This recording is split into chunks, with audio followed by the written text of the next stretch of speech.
Hi అండి. కూటమి గెలిచి సంవత్సరం కూడా కాలేదు. అప్పుడే లొసుగులైతే మొదలైనయి. కొంచెం గొడవలైతే క్లియర్ కనిపిస్తుంది ఇండికేషన్స్. ఎందుకంటే ఎమ్మెల్సీ చంద్రబాబు నాయుడే ప్రకటించాడు ఖచ్చితంగా నాగబాబుకి ఎమ్మెల్సీ వస్తుందని. కానీ లాస్ట్ మినిట్ మనకు తెలిసింది కదా!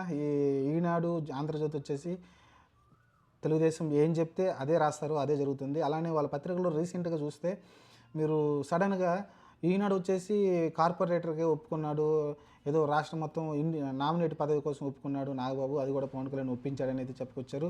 ఇటు పక్క మన ఆంధ్రజ్యోతి చూస్తేనేమో ఎంపీగా రాజ్యసభ సీట్ ఇవ్వబోతున్నారని అయితే చెప్పుకొచ్చాడు. ఏదైతే మన విజయసాయిరెడ్డి రాజీనామా చేశారు కదా! ఆ సీటు ఇవ్వబోతున్నారని అయితే రాసుకొచ్చారు. ఇలా ఒక జన సైనికుల్ని కన్‌ఫ్యూజ్ చేసే విధంగా అయితే రాసుకొచ్చారండి. ఎందుకంటే ఇప్పుడు ఎమ్మెల్సీ ఇచ్చామంటే ఖచ్చితంగా మంత్రి పదవి ఇవ్వాల్సి ఉంటుంది. దాని గురించి ఆలోచిస్తున్నారేమో గానీ ఇది కొంచెం అయితే ఒక రకంగా చెప్పాలంటే జనసేనని అవమానించినట్టుగా అనుకోవచ్చు. ఒక రకంగా జనసేనని దూరం పెడుతున్నట్టు అనుకోవచ్చు. ఒక రకంగా జన సైనికుల్ని ఇంకా కూటమి నుంచి దూరం పెడుతున్నట్టు అనుకోవచ్చు ఒక రకంగా. ఈ రకంగా అయితే ఆలోచనలు అయితే మొదలవుతా ఉన్నాయండి. ఎందుకంటే ఆల్రెడీ చంద్రబాబు నాయుడే ప్రకటించింది. సరే ఆ పత్రికలు వచ్చిన తర్వాత దాన్ని ఏమైనా ఖండించారా? లోకేష్ గానీ లేకుంటే చంద్రబాబు నాయుడు ఖండించాలి కదా దాన్ని. ఖండించలేదు. ఖండించకుండా సైలెంట్‌గా ఉన్నారు. అంటే సైలెంట్‌గా ఉన్నారంటే ఉద్దేశ్యం ఏంటి? ఖచ్చితంగా ఒక చిన్న పొగ అయితే పెట్టారు. ఏం రియాక్షన్ వస్తుందో జన సైనికుల నుంచని. ఇదే తీరుగా జన సైనికులు కూడా జనసేన నుంచి కూడా అఫీషియల్‌గా అనౌన్స్‌మెంట్ వచ్చింది. పవన్ కళ్యాణ్ గారే క్లియర్‌గా చెప్పడం చూసాం. ఇమ్మీడియేట్‌గా నామినేషన్ పత్రాలు అయితే రెడీ చేయండి. మన నాగబాబు అయితే నామినేషన్ దాఖలు చేయడానికి అన్ని పత్రాలు రెడీ చేయండి. నామినేషన్‌కి ప్రిపేర్ చేయండి అని అయితే చెప్పడం చూసాం. అంటే వాళ్ళు ఈ కౌంటర్ వేస్తే ఇమ్మీడియేట్‌గా పవన్ కళ్యాణ్ అయితే కౌంటర్ వేసాడు. జలక్ ఇచ్చాడు ఒక రకంగా చెప్పాలంటే. ఏదైతే సాక్షి మన ఈనాడు, ఆంధ్రజ్యోతి రాసిందో దానికి వ్యతిరేకంగా అయితే పవన్ కళ్యాణ్ ఇమ్మీడియేట్ రియాక్షన్ ఇచ్చారు. దీని గురించి కూడా మన చంద్రబాబు నాయుడు ఎవరు స్పందించలేదు. ఖచ్చితంగా నాగబాబుకి ఎమ్మెల్సీ ఇస్తున్నామని అయితే ఇంకా చెప్పలేదు. మీరు అబద్ధాలు అంటే అసత్యాన్ని ప్రచారం చేయొద్దని ఖండించలేదు.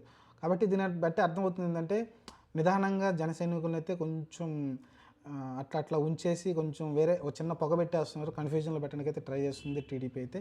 చూడాలి. దీని కౌంటర్‌గా అయితే పవన్ కళ్యాణ్ కూడా ఇవ్వడం చూసాం. ఇమ్మీడియేట్‌గా అయితే ఖచ్చితంగా ఇమ్మీడియేట్‌గా ఆ న్యూస్ వచ్చిన వెంటనే మరుసటి రోజే నాగబాబుకి నామినేషన్ వేయడానికి ప్రిపేర్ చేయండి అని అయితే పత్రాలు చేయమని అయితే ఒక ప్రెస్ నోట్ అయితే రిలీజ్ చేయడం చూసాం. కాబట్టి ఆల్మోస్ట్ నాగబాబుకి ఎమ్మెల్సీ కన్ఫర్మ్. ఇది ఎమ్మెల్యే కోటాలో వస్తుందండి. ఎమ్మెల్యే కోటాలో వస్తుంది. మన రీసెంట్ జరిగినాయేమో ఎన్నికలు టీచర్స్ కానీ పట్టభద్రులు లాంటి సంబంధించి ఇది వచ్చేసి ఎమ్మెల్యే సీట్లు అయితే ఉన్నాయి. 5 సీట్లు అయితే ఉన్నాయి ఎమ్మెల్యే తరపున అయితే చూడాలి. మరి నాగబాబు అయితే ఆల్మోస్ట్ గెలిచినట్టే. ఇక్కడ ఓడించే ప్రయత్నం అయితే చేయరు కానీ ఖచ్చితంగా నాగబాబు అయితే గెలుస్తాడు. నాకు తెలిసి ఇదే ఛాన్స్. నెక్స్ట్ ఫ్యూచర్లో చెప్పలేం కానీ ఎందుకంటే ఎంపీ సీటు త్యాగం చేశాడు. తర్వాత మధ్యలో రాజ్యసభ త్యాగం చేయడం చూసాం. ఓవరాల్ చూసుకుంటే చాలా త్యాగాలు అయితే నాగబాబు చేసుకుంటూ వచ్చాడు. ఫైనల్గా అయితే ఈరోజు ఎమ్మెల్సీ సీటు దక్కబోతుంది. చూద్దాం మరి వచ్చేంతవరకు గ్యారెంటీ లేదు. అదే కదా ఈ టీడీపీ ఎప్పుడైనా మాయ చేస్తుంది. పవన్ కళ్యాణ్ కూడా సరెండర్ అవుతాడు టీడీపీకి.